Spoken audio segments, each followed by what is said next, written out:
Welcome to Candid Conversations with Dr. Kelly, where we dive deep into the conversations that matter most to your mind, body, and soul. I'm your host, Dr. Kelly Utenham, a passionate advocate for brain health and wellness. And here on this podcast, we explore candid conversations about life, health, and the stories that shape us. Whether it's about mental health, sports, or simply navigating everyday challenges, we keep it real, raw, and relevant. Without further ado, let's get into today's episode. I'd love to hear your experience with like knowledge of concussion. Did you have coaches or trainers? You got into boxing really young. Was there any education around it? Not much. Definitely not at my amateur level. I think we just understood the protocol, just the 30, 60, 90-day Will you protocol. explain what that is for non-boxers? What's that again? Will you explain what that is for non-boxers? What is the boxing protocol? Yeah. So if you had like a TKO, which is a technical knockout, where the referee comes and stops the competition, then that would typically lead to like a 30-day suspension. And then if you've been concussed, were out, didn't beat the count, that 10 count, then that would pretty much be like a 60-day suspension. And then anything worse than that was probably 90 to, advisement not to compete again. Wow. But I would say in my career as an amateur, I only experienced that once in a fight with Nigerian Joseph Elegele. And I was a lot that went into that lead up to that fight. I showed up to the ring very casually. It was a Eastern trial, last trial to get to the 2008 Olympics. And I lost to Brad Solomon in the USA men's, and Brad Solomon won that USA men's national, and he won the Golden Gloves national. So he decided to go to the qualifier, the national qualifier, through Golden Gloves, gave me birth to that first seed position into USA men's. So I learned about that prior to getting into the ring. So my ego was up here, and I'm thinking, oh my gosh, I got this gift, and I didn't have a coach there to tell me not to fight. So I jumped into the ring, didn't know much about him, didn't know that he knocked out everybody he fought in the States to get to where he was. And then within the first minute, I didn't realize he was a southpaw. He was a left-handed fighter. And within that first minute, he threw the shot. I saw it like only inches in front of my face. And I remember my pupils doing just like this and going back. And then as I got up too quick. The referee told me to take a knee. Took a knee, but as I looked at him, I was just waiting for my vision to get back into like seeing one of him instead of three of him. And I remember thinking, man, I'm gonna have to jump on this guy right when my vision comes back. And it's like I was trying to like accelerate that moment in time. And then at that point, the referee told me to stand up, and he did like this, pointing to the ropes. And I was like, oh my gosh, I just got knocked out. And so walked out the ring, signed the paper, and then went to go sit by myself. Because after What's the the paper? suspension paperwork. Ooh, they make you sign it as soon as you get out the ring? Pretty much. Wow. So you knew what this meant. When he did like that, I didn't quite know. But when I was stepping through the ropes, he kind of encouraged me to step through the ropes. That's when I realized, oh my gosh. Yeah, so that was my very first time. That was probably like 30 or 40 fights in. I had a total of 68 amateur fights. And that was the first time. And so yeah, I went to sit down, and I was just kind of like smiling to myself. And when that happens, that's the most embarrassing thing ever. Yeah, I didn't take it as that, but everybody didn't know how to engage with me, so they kept away. So then went home. I definitely took that time off. I realized that the 30-day suspension was just overlapped the national event that I already got promised to go to the first slot of. It like overlapped it by 2 or 3 days. And so I'm calling up USA Boxing. Can I get into can they lessen the suspension so I can get to this national event? And no, they held to their guns, which was obviously a great thing. But yeah, Wow. That close. yeah. What does an athlete need in that moment? You said that everybody Hmm. stayed away. You went and Yeah. sat to yourself. What would you have needed in that moment? I think I would have needed a doctor, ringside physician, to speak to me more about, ask questions. Do you understand concussion? Do you understand the protocol?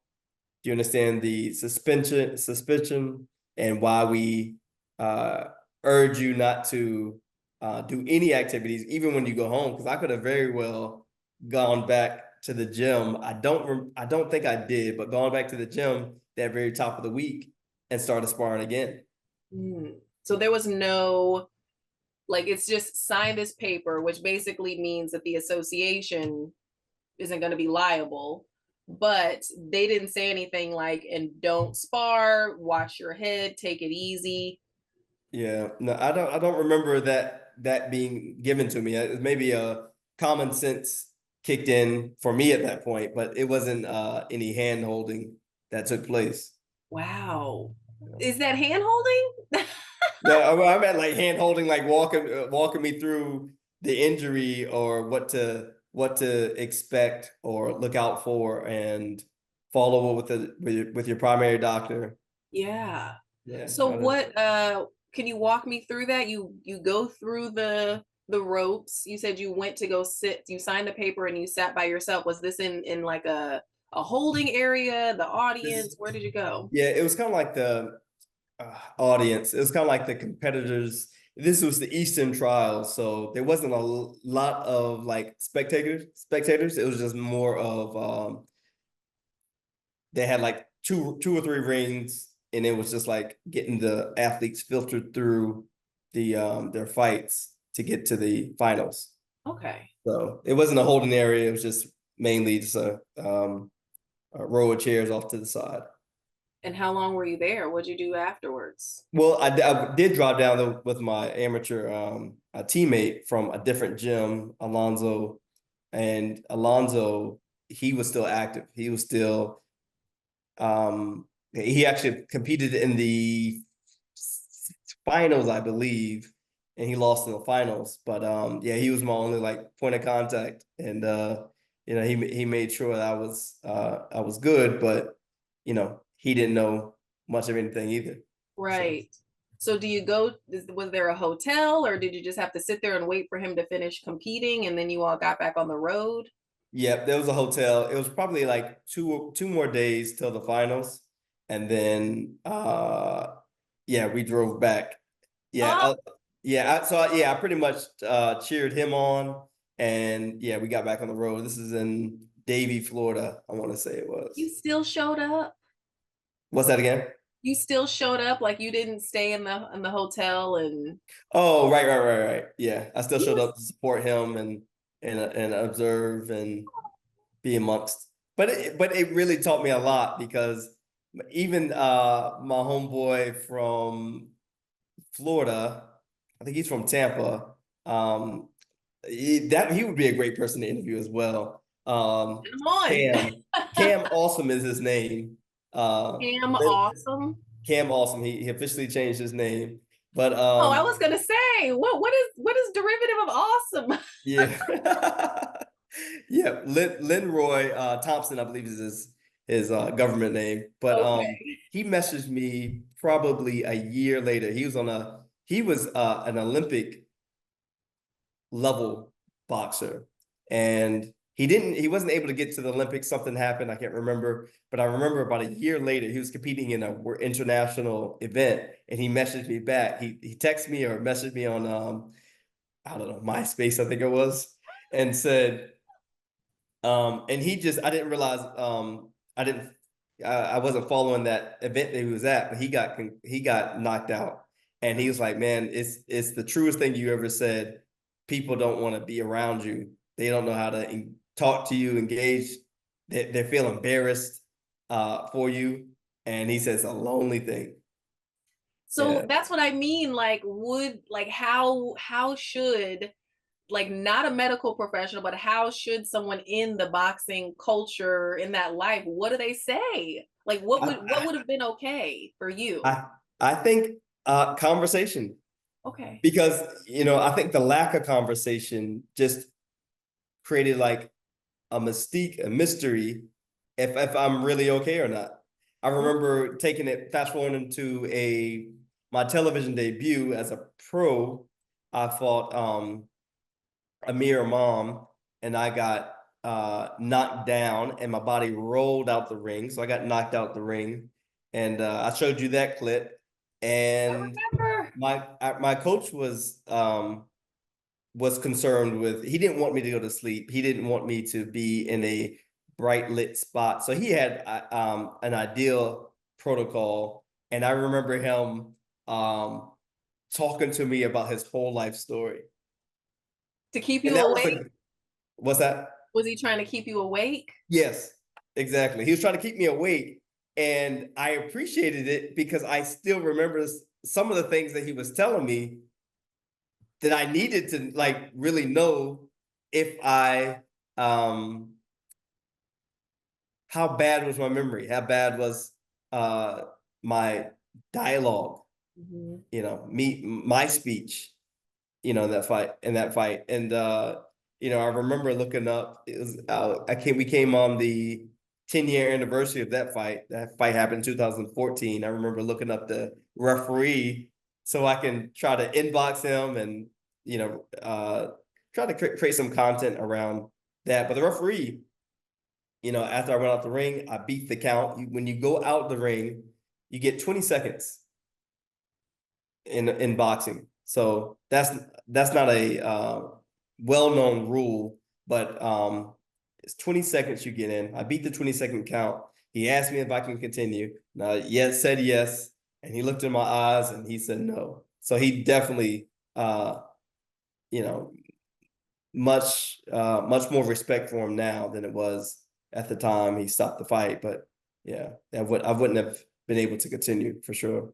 Yeah, you were definitely in the zone, a trance or something, because the way that it was very seamless. Like, you went out and then you sat up almost like someone was sitting you up, but nobody could touch you. That was the other thing. People came to help you, but people were Oh like, yeah, no, don't touch them, because you had to do everything independently. right. And then you get up, you find the stairs somehow, crawl back up into the ring, and you're like, Right. yes, I can fight. But obviously your symptoms, how you were presenting physically, was like, no. You still would have fought. You Yeah, I would know? have. I would Yeah. have, and it would have been me laid out again, either on my face or my back, looking up, and I'm sure they would have had the camera right in my face. So Yeah. that was the best You outcome. didn't you have an experience where the camera was on you? Um, Or maybe it was the just the when you rolled out, how they yeah, captured that. oh yeah, maybe just that part, Yes, but but it wasn't like you were knocked out and it was like a yeah, down. overhead, yeah, no overhead camera, anything like that. Okay, now you were not given the education on concussion and all of that. I'm asking everyone, was there anything that was shared with your significant other or partner at the time? Is that something that that happens in boxing, where partners Mm. are brought in to learn about it, or no signs? Oh yeah, no, nothing at all. And that would have been a great transition as well, because I remember after my third concussion, this was my last fight in 2016. I had uh, uh, a function of my body I did not expect to happen. I was actually speaking to my wife at the time and the kitchen, and a drop of saliva fell out my mouth. She backed up, startled, and laughed, like, "What was that?" And I was like, "I don't know." And then it happened a second time when I was pitching my business to a potential client, and I was talking fast, and a whole bunch of saliva just dropped out my mouth. And she was like, "What's going on?" And I just had to explain to her. I just came, I got back from, at that point, it was probably like within a 2 week period. So I think that's when that was the second and the last time that happened. But it was the second time it happened. And uh I remember going home, talking to my wife at the time about that happening. And she was like, "Oh dear." That's all she said. But and I sat on the steps of my house, and I was like, "I think that was my last fight." And at the time, she was encouraging me to keep going because she could have been a standout tennis player, but she never gave. Well, she had some started young, and she got burnt out. I'll just say that. But she was thinking it was that I was getting burnt out. I'm like, "No, it's not burnout." Something I else. can assure you that. I want to be functional for my children after all this, and decided to retire. Smart man. Yeah. So this is a little off script, but what are your thoughts on Tua? Everybody on the outside is saying it's time, but himself and his coaches, and of course the NFL, they're like, we think you got some more in you. And this is the What are your football thoughts? player, right? Yes, Right. That Miami okay. Dolphins quarterback. Yeah. Mm. Yeah, I think it's time. Retirement and rehab and regain that function, regain that cognition back is it should be his next and primary goal Yeah. because it's nothing to play with. I mean, the slide you showed me where so many athletes have committed suicide, even unaliving their family and children, is Yeah. heartbreaking. Yeah. And he is a dad. Yeah, he's a husband and a dad now. Yeah. So serious things to consider. I did find it interesting that they said his dad would like apparently it's very much a family function where the family is involved. And so they said that if he missed a play or something like that, when he was younger, that his dad would hit him. So Mm. that Hit adds him a where? layer. Pardon? Hit him where? I don't know where, but it sounded like there would be repercussions for lack of Mm. perfection on the field. Gotcha. So there's probably another layer of pressure that we don't even know about where he's considering himself, but also, what he's been trained with his parents. Mm. Um, So what is his dad saying? Is his I dad like haven't still? I haven't heard what his dad is saying, but when I was watching things like First Take and hearing what the rumblings were of the decision, that is something that they mentioned is that Yeah. his dad was a huge part of, and that it was a family ordeal. Like he's Yeah. obviously the player, but there is a family behind him Yeah. supporting what he's doing. So Yeah. I money, think of if his course, is a big family, factor. I think if his family or if his dad knew the repercussions, they wouldn't be able to live with themselves for him continuing to play. I Yeah. agree. I agree. Which is why people should know more about this Yeah. information. And I now oh yes. And I always tell people when they ask me why did I retire, I'm like, this isn't in golf. That might be a bad analogy, but do golfers ever?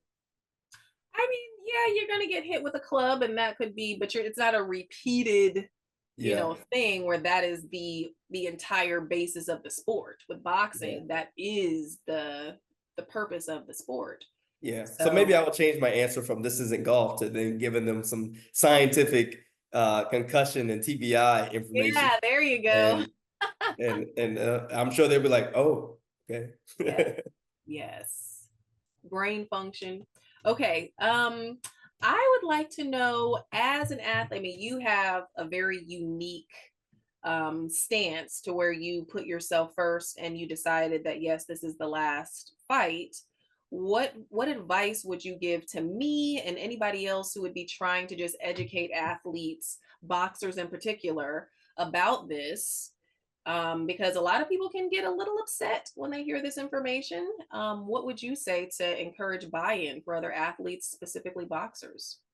I would say not to wait to get the information. I waited until I like Concussion, the movie Concussion. We talked about that. Came out in 2015. I'm not sure what month it came out, but I remember wanting to see it, but not wanting to see it, but wanting to see it after I retired. And I did look at it, and that was after I got concussed in my last fight, and that solidified it for me. Just enough information for me to move on, to make a decision that this isn't. I understood what the next level looked like with fighting on Showtime and CBS and ESPN, and how much more challenging than the coming up fights would have to be in order for me to be a champion. Yeah. And yeah, that was too much for me to endure. So yeah, I would say to get the education, know what you're getting into. Like I still spar, but I spar like I am playing tag, high level game of tag, you Okay. know. And my style has changed. I'm not so rigid. I'm just like landing shots and being so technical with my punches. I'm more like a taking on like a maybe of a Cuban style slash dancer slash, they always say boxing is a violent dance. So I'm prioritizing foot movement, head movement, and the punches come off of that. Okay. All So it's right. more of a uh easier, a playful approach when it comes to sparring versus hard sparring. Okay. And you're obviously not using your full force when you're Yeah, making contact. definitely not. Okay. Definitely. Spare them. Yes. And myself. And yourself. Yes, of Yep. course. Yep. So could you explain why you waited? A lot of people who are not athletes won't understand. Why wait to watch Concussion? The movie came out, just watch it. What made you want to wait until you retired? Yeah, I didn't want to think about, I already understood what from the preview of the movie. I didn't want to have that on my conscience before, while I was fighting, because that I'm sure that I wouldn't be able to take even the slightest of punch if I had that information in my head. Hmm. Interesting. That's good to know for other athletes. Yeah. Yeah. Okay. So it sounds like you got out in a great amount of time, nick of time. It sounded like that could have been a secondary injury with the situation with the saliva, but it hasn't happened since, and you have given yourself time to rest. So, God willing, all of those parts of your brain have healed up nicely. Were there any Mhm. other symptoms that you noticed or that impacted your life, your marriage at the time, your kids, what you were doing with your business? Symptoms like behavior or, Just anything, like like the spots in your vision. Did you have any issues oh with yeah. like word finding, misplacing things, anything like that? I would say definitely spots in my vision. Reading, my eyes would skip a lot, but I hear that's from getting older anyway. Just losing the control. The muscles behind the eyes get a little bit weaker. Um, Likely from the blows to the head. what's that again? That's likely from the blows to the head, Oh yeah. uh, Okay. the change, because you didn't always do that, right? No, no. Yep. It was definitely over time, but yeah, skipping when reading, and so that makes me it makes me almost like stutter sometimes or trip over words that are just easy to read. And yeah, powering through some of the some of the reading stuff research I do. Um, what else? Um, Do you compensate, like use Audible or have things being read to you versus you reading? yeah, definitely do a lot of audible audiobooks, and I search out that first. And because I don't have a lot of time to do all the things I'm trying to do, but Busy man. that's a better way for me to get the information in. But I do understand reading is necessary for me for cognition as well. So I do implement both. Okay. Well, this was fantastic. I always like to ask interviewees if there's anything that you would like to share with anyone who could see this interview, any advice that you would give to boxers, just final thoughts.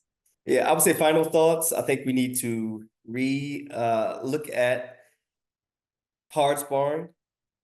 I think we need to really endure the